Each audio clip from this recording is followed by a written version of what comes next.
Today. I think Chanukah is on people's minds, and Chanukah is not something which is such an easy chag to understand or to explain for several reasons. The first reason, the primary reason why Chanukah needs a little bit of extra thought and focus is because Chanukah is remarkably lacking in any text.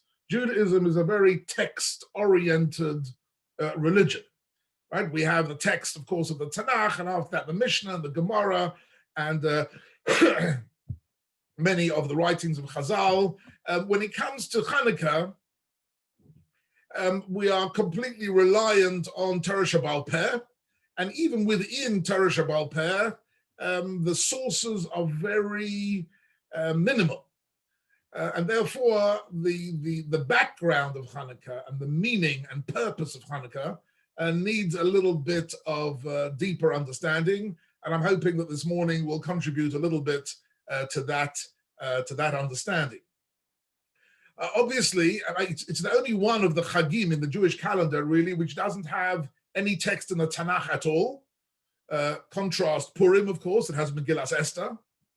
But even more than that, surprisingly, when Rabbi Yehuda HaNasi came to finally redact and edit the Mishnah in the 2nd century of the Common Era, he did not dedicate any Mishnayos to Chanukah, whereas he gave a whole volume of a whole Masechta he dedicated to Pesach, and a whole Masechta to Sukkot, and a whole Masechta to Yom Kippur and Rosh Hashanah, and even to Purim he gave Masechtas Megillah.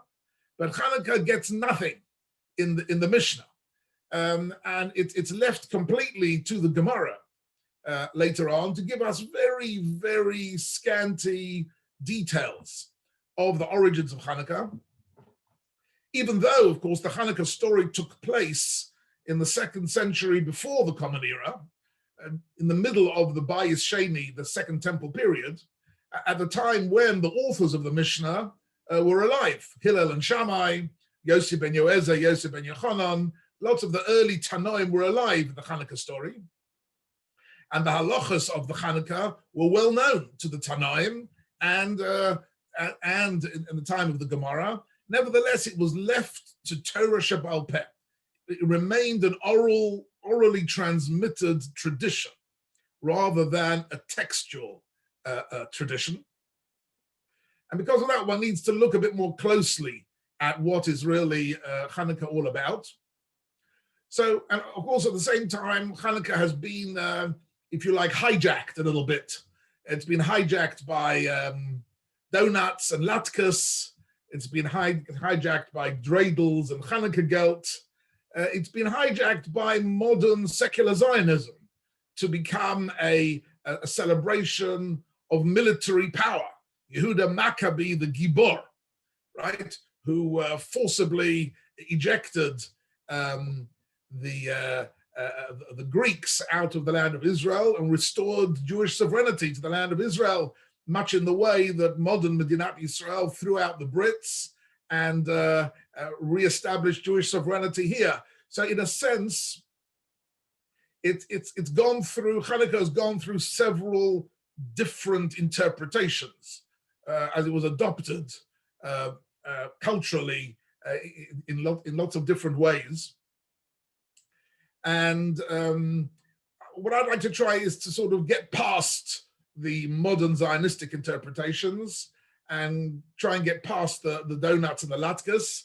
And let's have a look a little bit at what is really the underlying themes and ideas of what we're supposed to be focusing on when we're lighting our menorah, please God, on Thursday night. It's a especially beautiful chag, a chag which the children enjoy, and it's a chag which comes with very few halachas, really. Apart from the lighting of the menorah, there aren't any other halachic restrictions. It doesn't come as a yontif, but it is something of great interest at many different levels. Let me start off by saying that there's a lot about, when I say we don't have a text, there is, of course, the book of Maccabees. Let me just say one or two words about the book of Maccabees. There is my guess is that nobody who is attending this shiur has read the book of Maccabees. If you have, you're allowed to shout out at this particular moment. Ah, very good. So somebody has read the book of Maccabees. So that you'll know that the book of Maccabees is not in the Tanakh. It could have been in the Tanakh, but it was not included in the writings of the scriptures. Chazal did not let it in to the Tanakh. I must tell you just by the way that in the Christian and Catholic Bible, it does appear. The book of Maccabees is part of the Christian Bible. But Chazal did not include the Maccabees in the Tanakh. And the question maybe is why? I think there are lots of technical reasons why. First of all, it was written in Greek, not in Hebrew. And secondly, Chazal only really wanted the Tanakh to be holy scriptures, which they considered to be text written with Ruach HaKodesh. In other words, the Tanakh is not meant to be a historical document.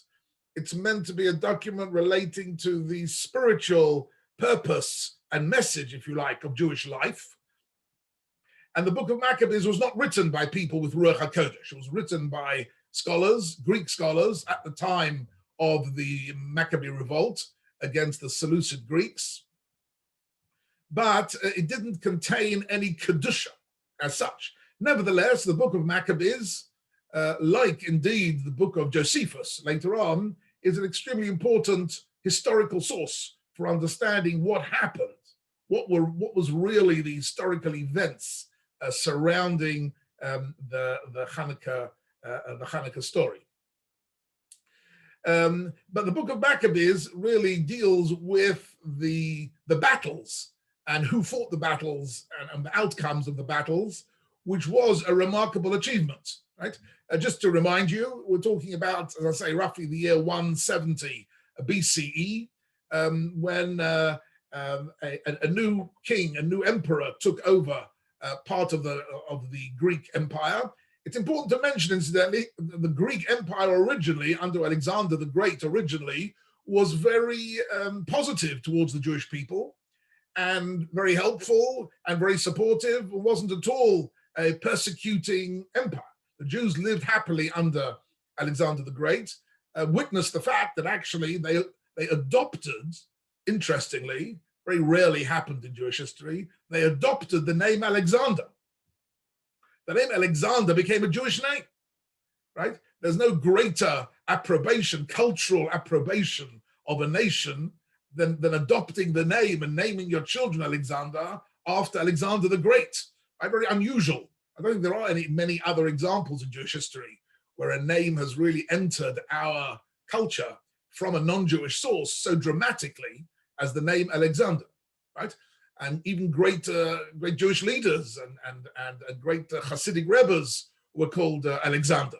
But actually, this was a tribute to Alexander the Great, who was an Ohev Yisrael in many ways, apparently. However, after he died, and he died unfortunately young, his empire split up, and half of the empire was based in Syria, and the other half was based in Egypt. And the two halves were, of course, not on good terms with each other, as is always the case when succession is split between two opposing rivals.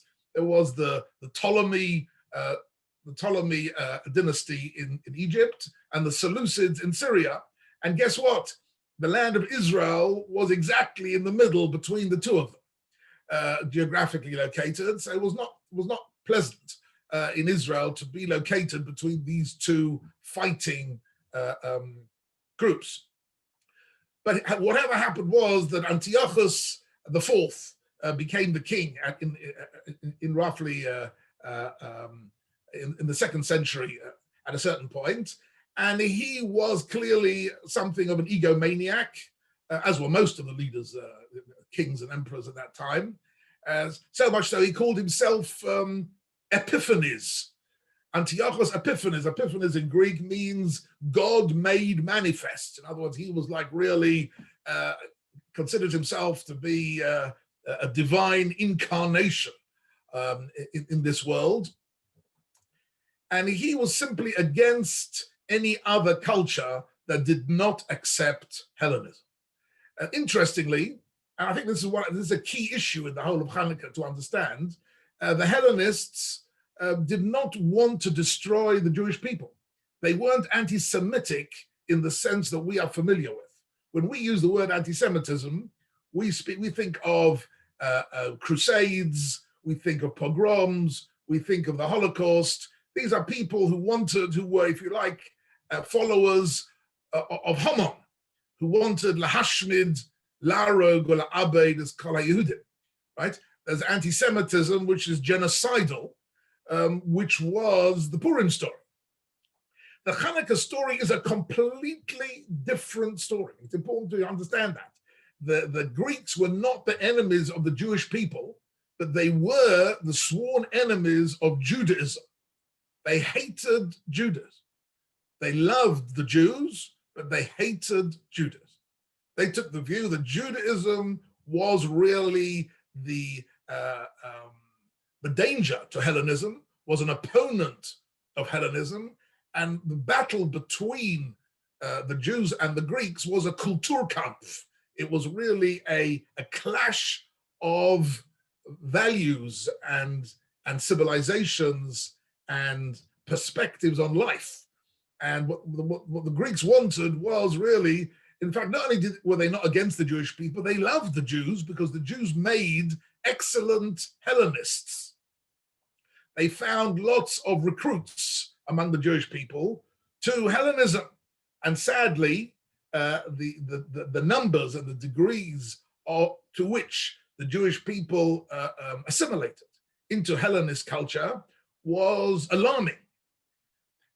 And it's only if you understand that, then you understand what actually triggered off Matisyahu ben Yochanan Kohen Gadol and his 5 sons into the revolt against the Greeks. They were not fighting for the survival of the Jewish people. They were fighting for the survival of Torah and mitzvahs, the survival of Judaism, right? And in actual fact, if you compare the Al-Hanissim of Purim to the Al-Hanissim of Chanukah, it's very striking. We speak about Haman, who wanted the Hashmid, Laharag, or La'abed to simply eradicate Jews off the face of the world. But when we speak about the Yevonim, what did they want? They wanted Lahashkicham Terosecha. Lahashkicham, from the word Lishkoach. They wanted the Jews to forget the Torah, or Laha'aviro Mechuki Ritzanecha, and to forget mitzvahs. That's what they wanted. So in actual fact, it's very interesting. Chanukah is a celebration of a victory against a culture that threatened the survival of Judaism. And what they were fighting for was a spiritual goal, the right to be different, the right to practice particularly Bris Milah and Shabbos and Rosh Chodesh. These seem to have been the 3 sort of sparking hot issues between the Jews and the Greeks. That's what's recorded. But at a certain point, the assimilation rate was so great that something had to be done. In other words, what Matisyahu ben Yochanan Kohen Gadol, if we were sitting there with Matisyahu and his 5 sons, I've often imagined what it would be like to sit there with Matisyahu and his 5 sons. Remember this, incidentally, Kohanim had never ever been in battle. It was completely foreign to the mindset and the training of Kohanim to actually lift up a sword or a spear and go into battle at all. The Kohanim were not allowed to enlist, right? They all had a patur.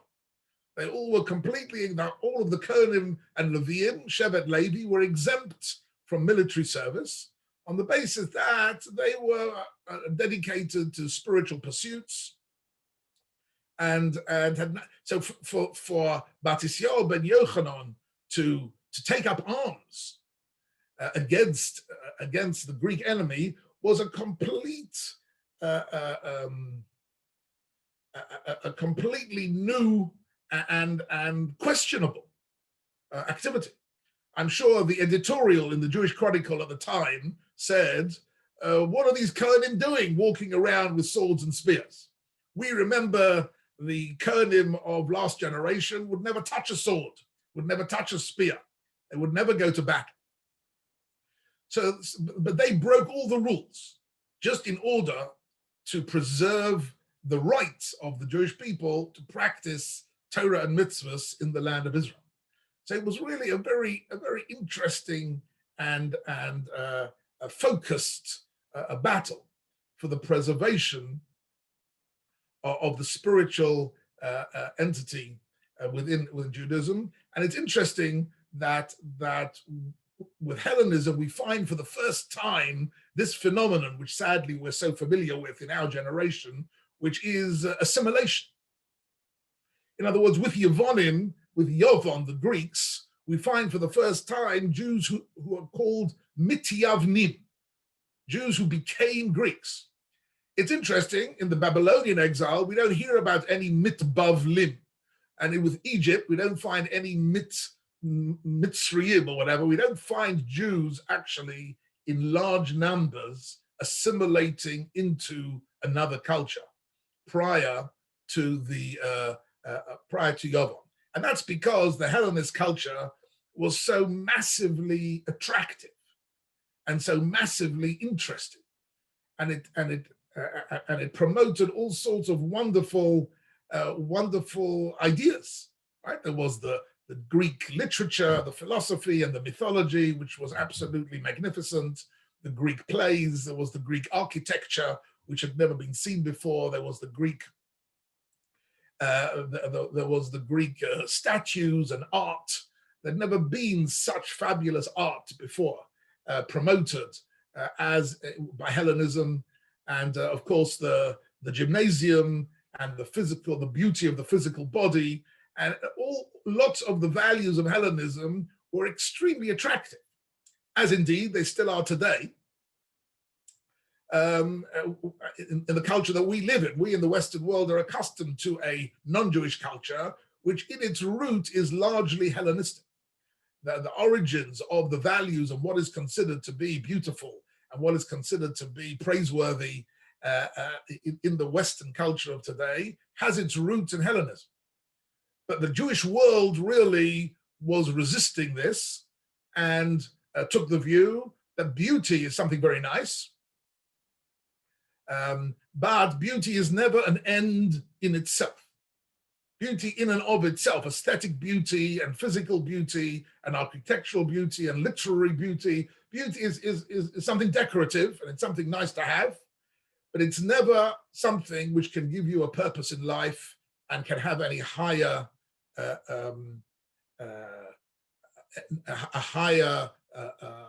status of any sort. I'll tell you something interesting, actually. I'm going to show you in a few minutes. We're going to look at the menorah, and we're going to find that in the laws of the halacha about how to light the candles, we find for the first time a phrase that you and I are familiar with from hechsherim, right? We know there is, when it comes to hechsherim in the world we live in, there is the hechsher, and then there is mahadrin, and then there's mahadrin min mahadrin. Where do these words come from? These words come from the Gemara dealing with how to light the menorah on Chanukah. The way to light the menorah on Chanukah, mahadrin min ha-mahadrin. And really, mahadrin comes from the word hidur. Hidur means to make something beautiful, right? Hidur mitzvah. The concept of hidur mitzvah is well known in the Gemara and in the halacha. Whenever we do a mitzvah, we try and do it in a beautiful way, to beautify a mitzvah, right? When we make Kiddush on Friday night, we don't use a coffee cup. We use a silver cup in order. Why do we do that? We do that in order because Kiddush is such a beautiful moment. We want to beautify the mitzvah. That's called hidur. When we build a sukkah, we decorate the sukkah. Why do we decorate it? We're not children. We don't need to live in a place which has got all sorts of pictures around. We decorate it because it's a mitzvah, and the mitzvah should be done in the most enhanced, aesthetically enhanced way. So we use hidur mitzvah in order to beautify our avodat Hashem, to beautify our mitzvahs whenever we can. right? So beauty is something we do value, but we don't value beauty as an end in itself, as a meaning of life, right? The art for art's sake, or aesthetics for the sake of aesthetics, because beauty, creating art and beauty is a goal in life. That is something which is pure Hellenism. And that was the Kulturkampf, which is often referred to as Jerusalem versus Athens. This was as I say, this was the clash of civilizations. And Athens was winning, was the dominant culture, was both politically powerful, militarily powerful, and culturally was amazingly successful.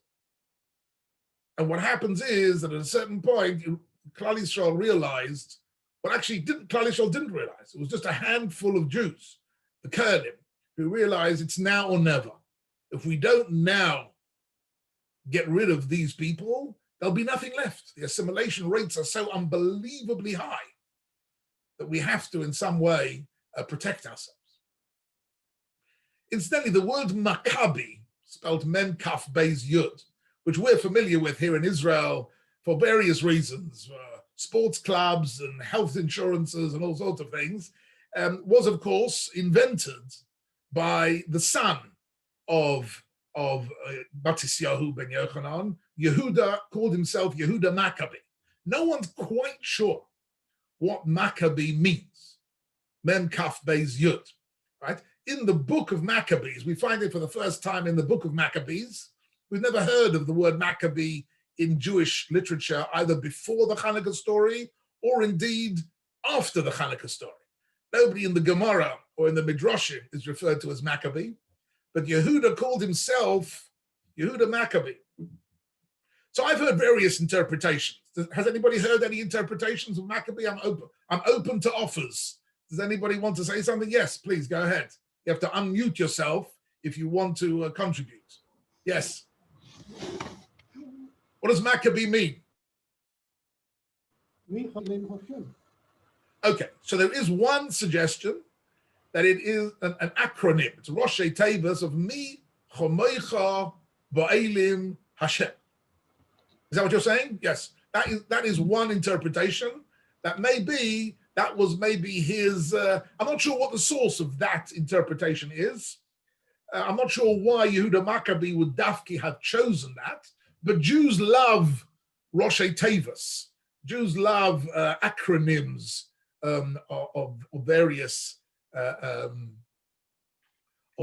sources, and it's not impossible. The other suggestion is that it's an acronym of Matisyahu Kohen ben Yochanan.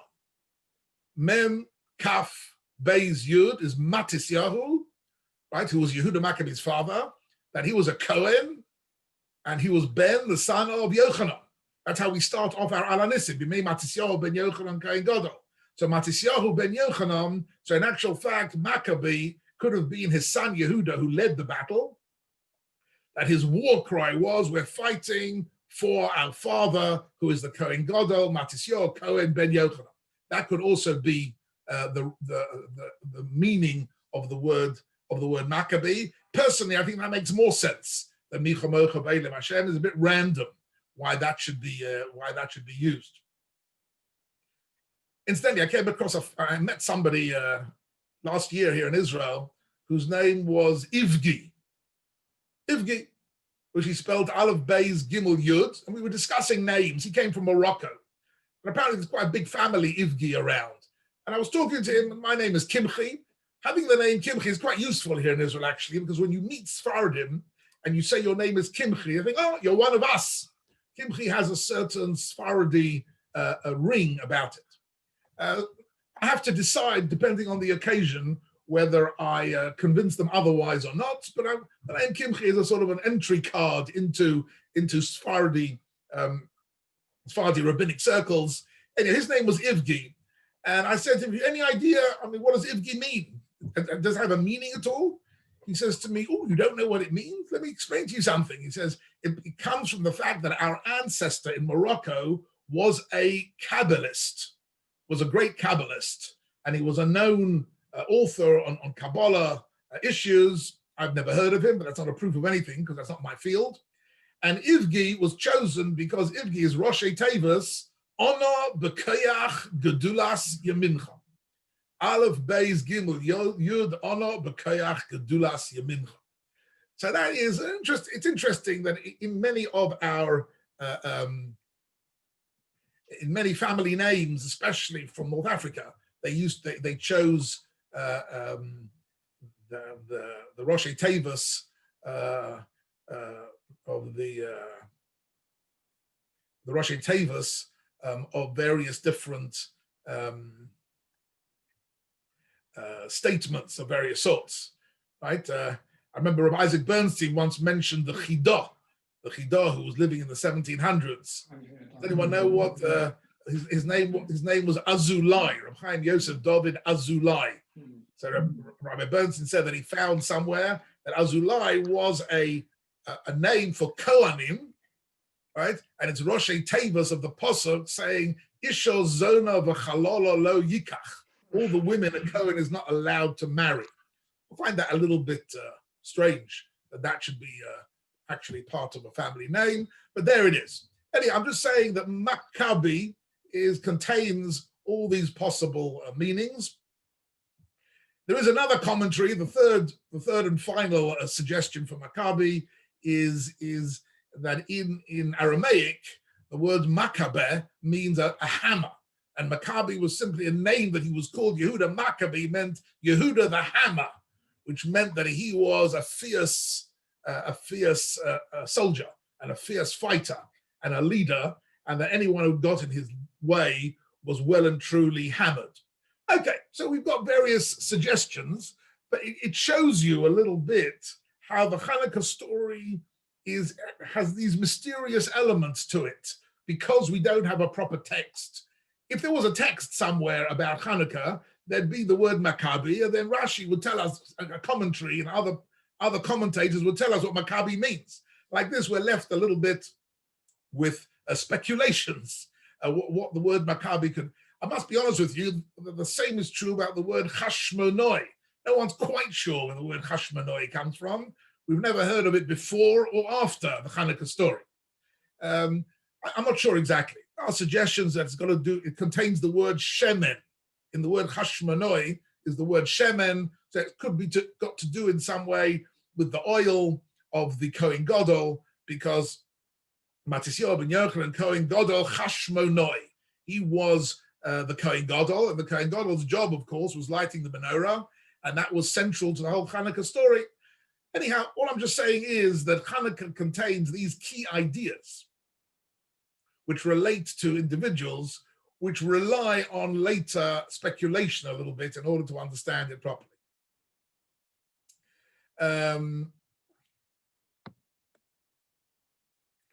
Yes, like we have, somebody just mentioned to me in a text, that we have, for example, very common in the Ashkenaz world is for Kohanim to be called Katz.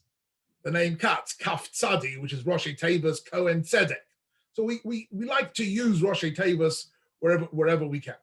Let's learn a little bit of text together. I want to have a look at some of the issues relating to the menorah and Chanukah. Right, I can see it's not here. You have to bear with me, Rabbi Sai, just for 1 minute.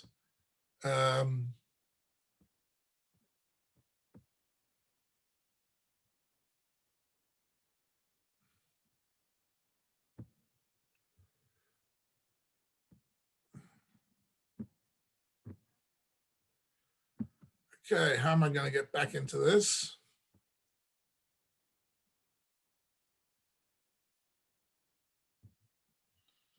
Right, I'm back with you now. Let's see if I got my text with me. Right. Can you see a text? Thumbs up if you can see a text. Yes? Thank you. Thank you. Okay, there's quite a lot of material here. I'm not going to have time for all of this, but let's first have a look at something here. So here's the Gemara in Shabbos that I mentioned briefly before. The Gemara in Shabbos, Daf Kaf Aleph Amud Aleph, it says, Tanu Rabbanon. Mitzvahs Chanukah, ner ish ubeisa. That is the headline statement of the Gemara. And it's the first and only time in the whole of Shas that we are told anything about Chanukah at all. Right? And there is a mitzvah on Chanukah to light ner ish ubeita. And incidentally, for those of you who are familiar a bit with the Gemara of Shabbos, this appears not in its own right at all. It only appears apropos the second chapter of Shabbos, which is called Bameh Madlikin. The Bameh Madlikin refers to Neiros Shabbos. The mitzvah is a whole chapter dedicated to the mitzvah of lighting candles on Shabbos. And apropos that, the Gemara says, oh, by the way, these laws restricting which oils and wicks you can use for Shabbos don't apply to the candles of Chanukah. At which point the Gemara says, what's Chanukah? What are the laws of Chanukah? And sort of by the way, we get this whole subject of Chanukah to contrast it to the candles of Shabbos, which is very strange. Okay, I won't have time to deal with this properly today, but let's have a look at this. Ner ish ubeito. This is, so the first thing to notice, incidentally, ner ish ubeito is very fascinating. And I just want to mention it because people make a mistake about this. The first halacha about Chanukah lights is that it's a mitzvah on the bayis. It's a mitzvah on the house in which you live. Ner ish ubeisa. And the Gemara later on compares it, we will see, to the mezuzah. There's a mitzvah to put a mezuzah on your house. Similarly, there's a mitzvah to put a menorah on your house. There's something about the house which is connected to the mitzvah of the menorah. The way Chazal gave us this mitzvah, it's a mitzvah on the house. So much so that the custom that we've all seen of lighting a menorah in shul was very seriously challenged by many poskim. What are you doing lighting a menorah in shul? It's ner ishu beisa. It's a menorah. You can't go into shul and put up a mezuzah in shul. And the truth is, and it's important to know this, if you're in shul and they light a menorah, nobody is yotzei the mitzvah of Chanukah by lighting a menorah in shul. Lighting a menorah in shul is for decorative community purposes. But that's not the mitzvah. The mitzvah is ner ishu beisa, right? Another thing which lots of people make a mistake about is that people go and visit friends, or you visit your children, or you visit whatever, family members, and you visit them at the time of lighting the menorah, and you think that you can light the menorah in somebody else's house. This is not the mitzvah of Chanukah. The mitzvah of Chanukah is if you're going out to visit somebody at the time, you first light menorah in your own house, and you sit with the menorah for half an hour, and then you can go and visit whoever you like. But the mitzvah of hadlakas menorah is only in your own house where you are living, right? If you're going to somebody else's house and you're going to live there, that's different. If you're going to live there, then you can light the menorah where you're living, even if you're living there temporarily. Or if you're living in a hotel, you can light the menorah in a hotel because you're living there temporarily. You've rented a room there. But it's got to be basic. It's got to be your house, and that's not by chance. Right? The Chazal understood the power of the menorah has got to do with the Bayit HaYehudi, right? The Bayit HaYehudi is something which is central to the whole idea of Chanukah. Maybe you have time, we'll deal with that a bit later on. Somebody just texted me, and it's an interesting point, that colloquially we tend to use the word menorah on Chanukah, whereas really what we're lighting is not a menorah, it's a Chanukiah, right? And the difference simply is in the structure of it. The menorah had 7 lights and the Chanukiah has got 8 lights, right? But however, the light of the Chanukiah is designed to be the light of the menorah. What we're trying to do is replicate, right? What we're trying to do is replicate the light that was created in the Beis HaMikdash.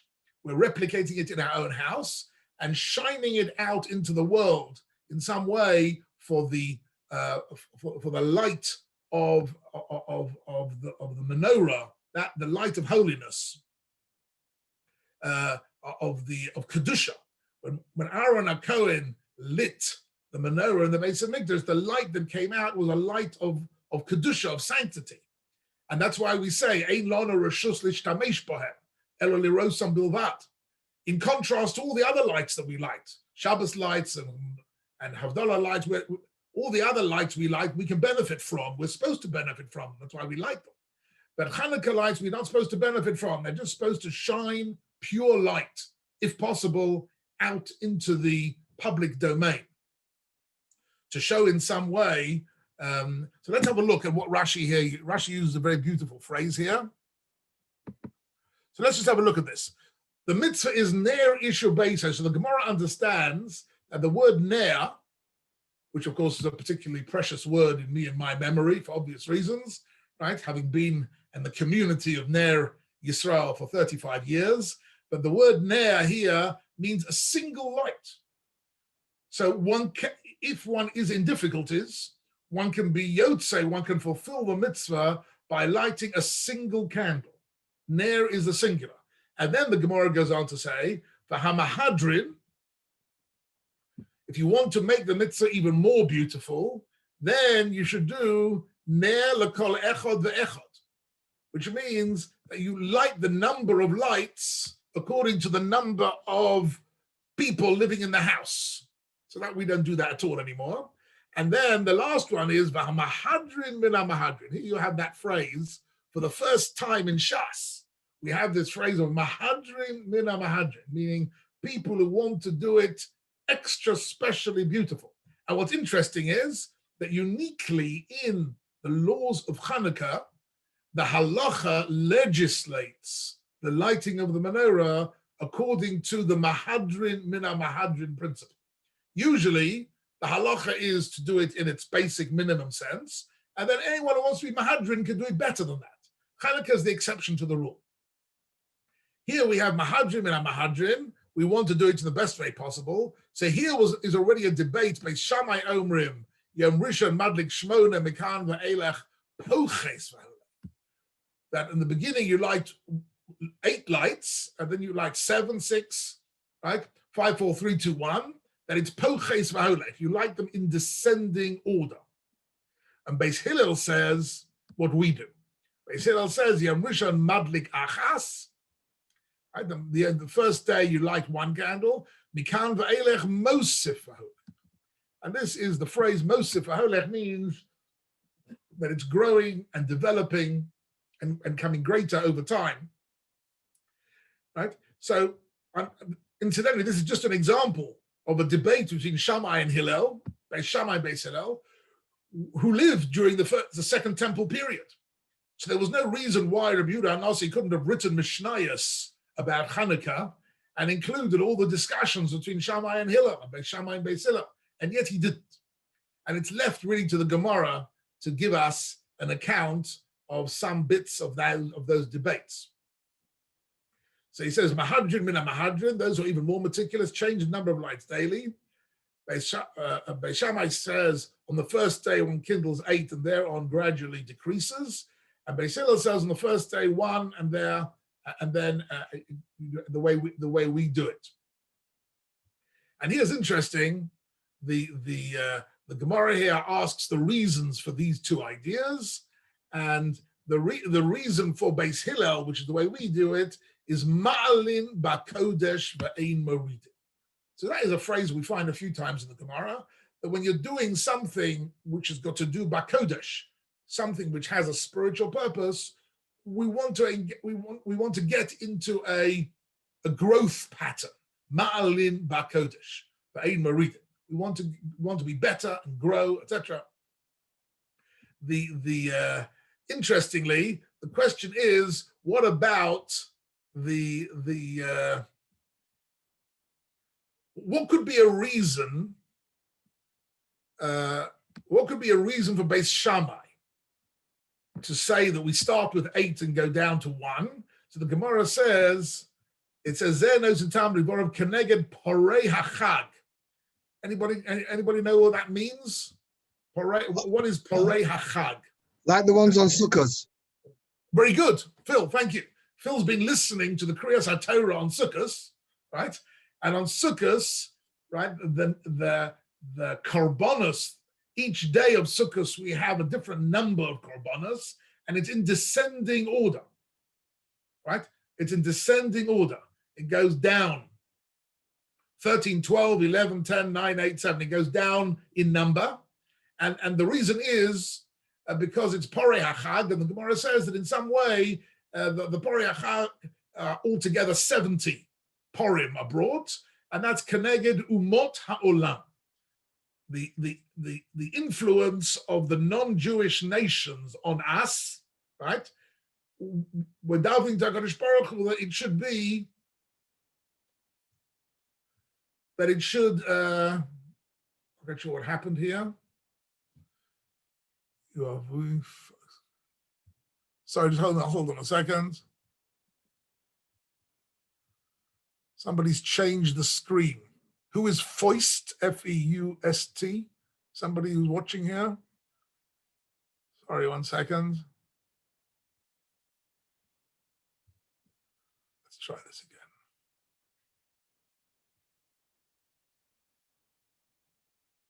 Not sure exactly what's happened.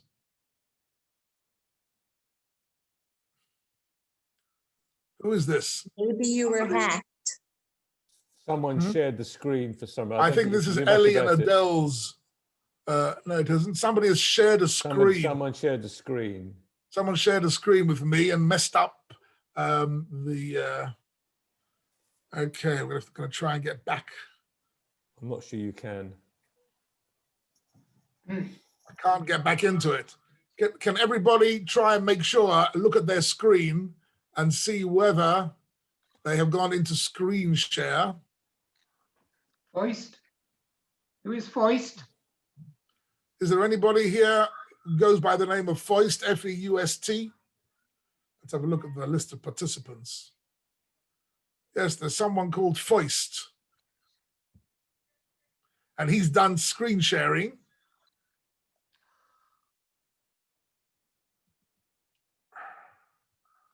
And he's messing up my, I'm afraid I'm going to have to shut down and start again.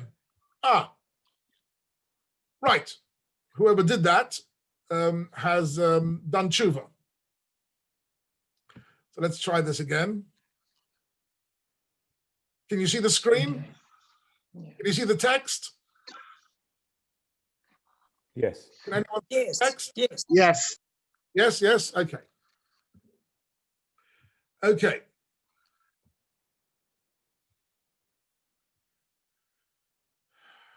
Okay, let's just have another look here, something interesting which we're familiar with. So it says Tana Rabbana Ner Chanukah mitzvah lahanicha al Pesach beiso mibachutz. Right. That it's a special mitzvah, if one can, to put the Chanukah menorah. So you see here in Israel, we don't see that much in Chutz La'aretz.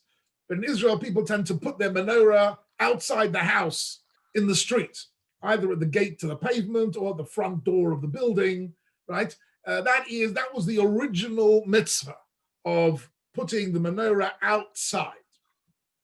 However, for many practical reasons, this simply wasn't possible. For most of Jewish history, the Jewish people lived in Golus, and they were not, if they put their menorahs outside, they were subject to vandalism and theft and damages. So in actual fact, this minhag fell out of practice. But here in Israel today, I think there are quite a few people who have gone back into this minhag. A mitzvah to place the menorah, right, outside so that everybody can see it. Right? Now, this is a very unusual mitzvah. Why would we want everybody to see it?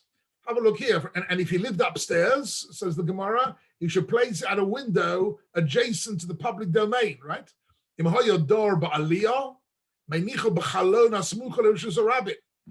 think that's probably what most of us do. Most of us, and that is really definitely the preferred way to do it, is to place the menorah in such a way that it's visible from the outside. right? Visible from the street, put it on a window, put it on a window which is unless you've got a mirpeset and there's nobody opposite you at all. But if you have a mirpeset where there's nobody opposite you at all, then there's nobody to see it, right? If there are buildings opposite you, then the people in the building opposite can see your mirpeset, and that's fine. But I want you to think about this for a second. Let's move away from the halachic side and think about the meaning of this for a second. It's most unusual that the halacha tells us do this mitzvah and do it with maximum visibility. We want everybody to see that you're doing this mitzvah. We don't find that anywhere else. It doesn't say put on your tefillin and make sure that everybody can see you wearing your tefillin, or eat your matzah and make sure everybody can see you eating your matzah, or there's no other mitzvah which contains a public visibility clause to it. Try and make everybody see what you're doing. As we know, Chabad have taken this to the extreme, right? To make it visible, not just visible from your house, but visible in public places, and put up menorahs at major junctions and major squares around the world. And again, clearly, if you light a menorah in a park or in a major square in London and Golders Green Station and in Park Lane, they put up menorahs, and in all over the world they put up menorahs in public places. It's in a sense it's in keeping with the spirit of Chanukah, because Chanukah is about not only doing the mitzvah but maximum visibility, and this is most unusual.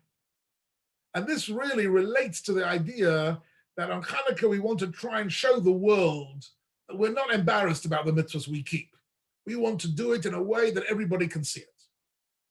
Usually it's considered virtuous to do your mitzvahs petzina. You do them quietly, no one needs to know about the mitzvahs that you're doing. You do a mitzvah and that's between you and God. Chanukah is an exception to that rule. It's not just between you and God, it's about making sure that everybody understands. And Rashi uses the phrase here. I want to show you this Rashi, a famous concept that Rashi uses. Rashi says, why are we putting it mibachutz? Rashi says, mishum pirsume nisa. Pirsume nisa. So in modern Hebrew, again, we know what the word pirsum means. It means to publicize, right? If you go to publicity agents, they're in the business of pirsum, of advertising. And what we want to do is pirsume nisa. We want to publicize the miracle. In other words, in some way, Chanukah is about Jewish certainty and pride vis-a-vis who? Vis-a-vis the Reshus HaRabim, vis-a-vis the public domain. In other words, because, and this connects largely to the Chanukah story. The Chanukah story was about opposing the non-Jewish attempt to suppress Torah and mitzvahs. The Jewish reaction is, we want everybody to know we are keeping these mitzvahs in a way with maximum visibility, and everybody knows all about it. In a sense, it's Jewish. In a sense, the menorah is about Jewish pride and Jewish confidence and Jewish certainty. That we have a tendency, those of us, I think pretty much most of the people in the Shia have the experience of growing up in Chutz La'aretz, and we try and minimize our Jewish visibility. We don't walk around telling everybody just how Jewish we are. And if somebody offers us non-kosher food, we say we're not hungry, or we say we're vegans. We don't tend to say we only eat kosher, right? Because we don't want to sort of be so highly visible, right? And that has been really a part of the, if you like,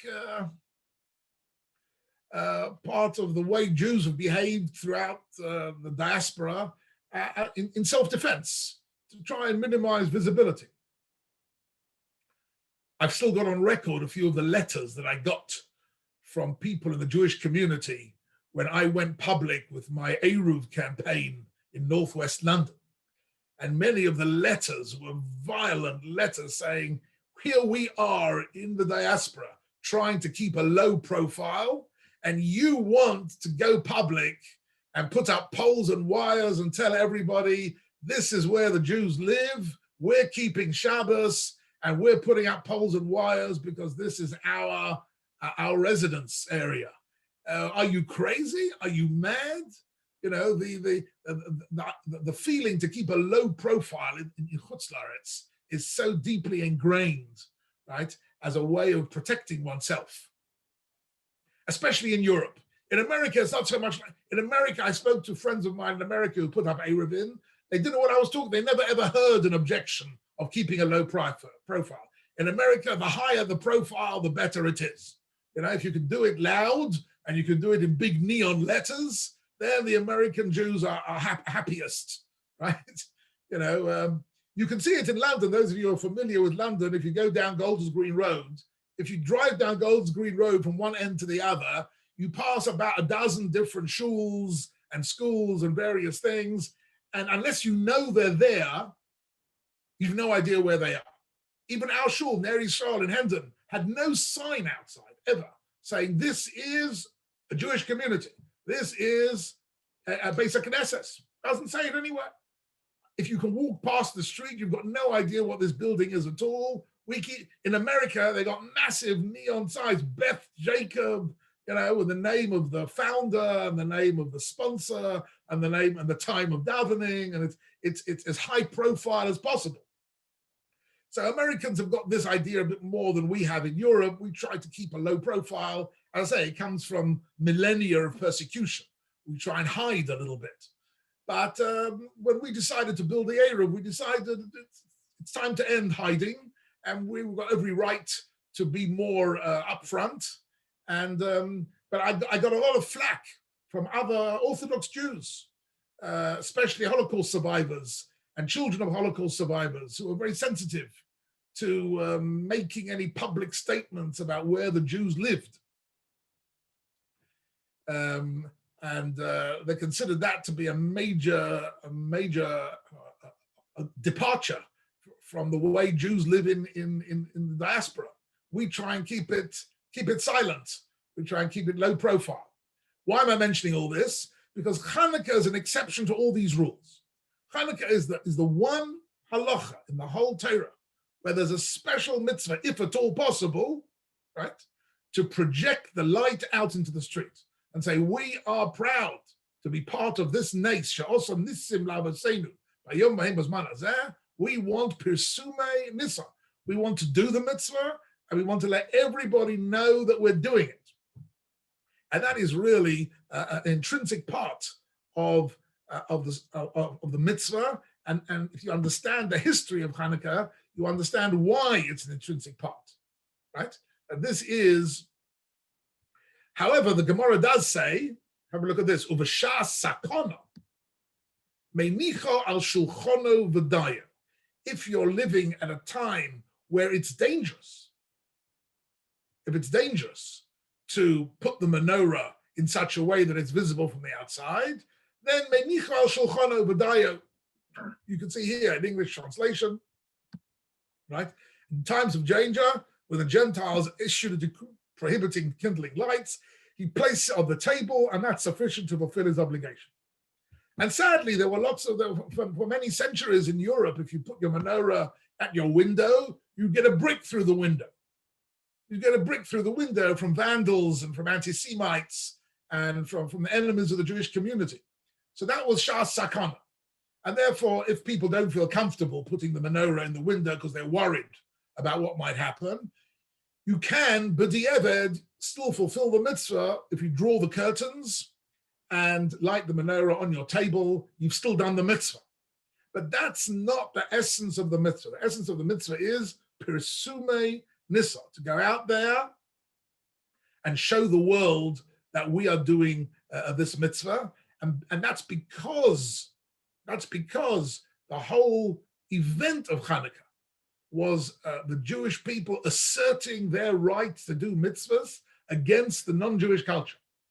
To say to them, you the Greeks think that bris milah is a mutilation of the beauty of the human body. We think that it's a bris Avraham Avinu, achnisa b'bris shel Avraham Avinu. We have a different perspective. It's not a mutilation.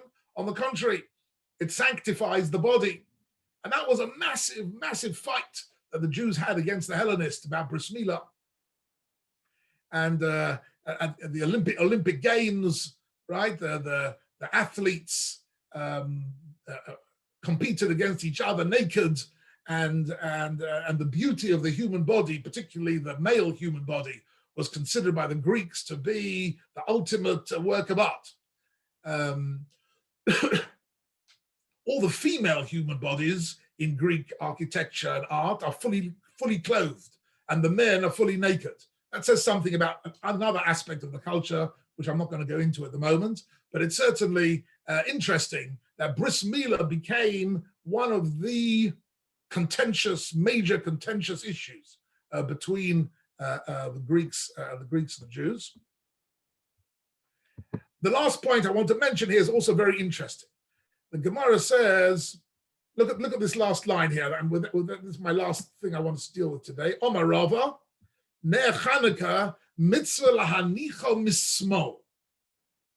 So what are we dealing with? We're still dealing with the idea that you're putting the menorah outside your front door, something that many of us do not usually do. But if you are putting your menorah outside the front door, then Rabbah says you should put it as you're coming in on the left. Can you see this? Why? Kadei shetahe ner Chanukah mismo u'mezuzah miyamin. That the ner Chanukah should be on the left and the mezuzah on the right. Right? So here we find for the first time a very interesting theme. Very interesting thing that the Gemara in some way connects the Chanukah menorah to the mezuzah. So I mentioned to you earlier that there's one very interesting common denominator between the laws of Chanukah and the laws of mezuzah, that they are both a mitzvah habayit. They're both mitzvahs on the house, right? In a sense, both of them are designed to somehow sanctify the house. That your house is not an ordinary bricks and mortar, it's not just an ordinary residence, it's a makom kodesh. The Jewish home is seen as a makom kodesh, a place of sanctity. And we mark that by putting a mezuzah up. And on Chanukah, we put up the menorah, and both of them together give us this kedusha. So a lot has been written, particularly in the writings of Gedolei HaChasidus, right? The Sfas Emes, from Lublin, many of the Hasidic Rebbes wrote a lot about a connection between the mezuzah and the menorah. And I haven't got time really to deal with this at length because the shir is coming to an end. I do mention to you one little idea which is fascinating. I started off this whole shir today by saying that one of the difficulties of Chanukah is that it doesn't have a text, right? What's interesting there about Chanukah is that Chanukah represents, in certain ways, Torah Sheba'al Peh, the orally transmitted Torah, right? Which was the Torah of, at the time of the Chanukah event, was the time of the Mishnah, was the time of Torah Sheba'al Peh. That a large part, that what we know about Torah, right? The text of the Torah Shebichtav, the text of the Tanakh, is the tip of the iceberg.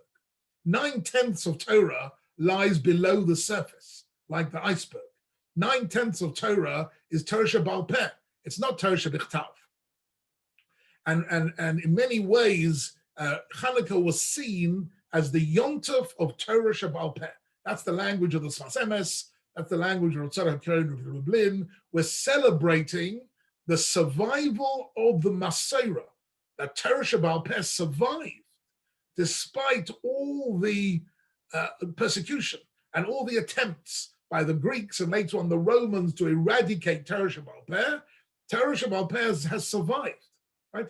That is a nace. When you say She'osa Nisim La'avaseinu, the nace is that this oral tradition from father to son, from Rebbe to Talmud, from mother to daughter, this Masorah has not been broken, even though it's a tiny thread.